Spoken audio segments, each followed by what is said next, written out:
So my first question will be, share with us more about the research that you are doing. Thank you for the question, and it's an honor to be here. My research is on the traditional and indigenous knowledge of fishes in Fiji, and what I basically study is I go as a student to go and learn from the fishes, their point of view on how they look at their environment. So what happens is they have unique knowledge systems in place to help them catch fish, and they have understanding of different keystone species are species which are important for the functioning of an environment. Right. So keystone and cultural keystone species are those which are culturally important. So these are two things which people ignore when it comes to conservation. So these are some of the things that I try and bring up, right, so that we can help conserve or better manage our resources in Fiji. Amazing. Thank you. So how can, because this was a youth-oriented conference, so how can our youth lend a hand in protecting indigenous knowledge? Okay. And before you protect something, it has to be endangered. So, okay. So indigenous knowledge, yes, yes, it is endangered in Fiji and across the Pacific. It's because it's not shared. A lot of it has been lost. A lot of it has not been transmitted to the next generation.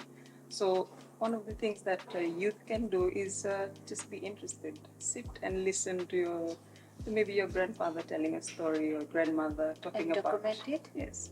Try and document it, or if it's against your culture, just listen, because you'll be the median who goes and shares the knowledge to the next person. And another thing is, if you're scared to ask questions to your elders, you just sit and you listen to them. And because sometimes our elders, even though we're not listening, they're always sharing snippets and treasures yes, that we tend to ignore. Yeah. And then at the end of the day, like 5 years later, then you realize, oh my gosh, I should have listened. So those are some of the ways which the young people can bridge the gap. Yes. So where is the gap in the knowledge? Okay, the gap in the knowledge is, from my research in fishing, it's in the language and how we use the language. The knowledge system, because in the Pacific, what is unique is how we use our language to name our resources. Right. How we name our resources. For example, the coconut. The coconut, if we look at it, the scientists, they have one name, Cocos nucifera. That's what is used all over the world. So if you say Cocos nucifera, everyone knows exactly what you're talking about. Right. But then when you go to a Fijian community, they'll tell you the different names in their local language for the varieties. So they have Nyundamu for the red version, right, Nyumanyumani for the one that's used for making sinet, yes, Manyumani, and then you have other varieties. So this is important knowledge, and that's where one of the gaps remains in the Pacific, because if we don't know what is around us, we won't be able to protect it well. True. Yeah. So it also creates awareness of the environment and how people interact with the environment, and how the knowledge is influenced by what is around us. How can we bridge this gap?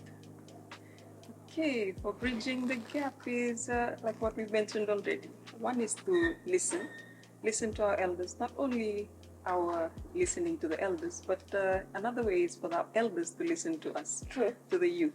Because dialogue is a two-way communication channel. So if the channel is shut on the other side, or if your telephone line is broken from the other side, the knowledge will not go across. Right.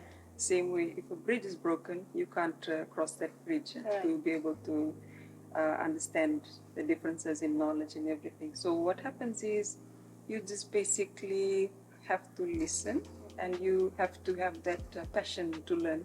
Right. To learn and also take that knowledge with you everywhere. And for us in the Pacific, one thing that is interesting and unique, and it shows the beauty of our culture, is how we embody the knowledge in our values and our beliefs, and how we portray that to the outside, to everyone that's looking at us.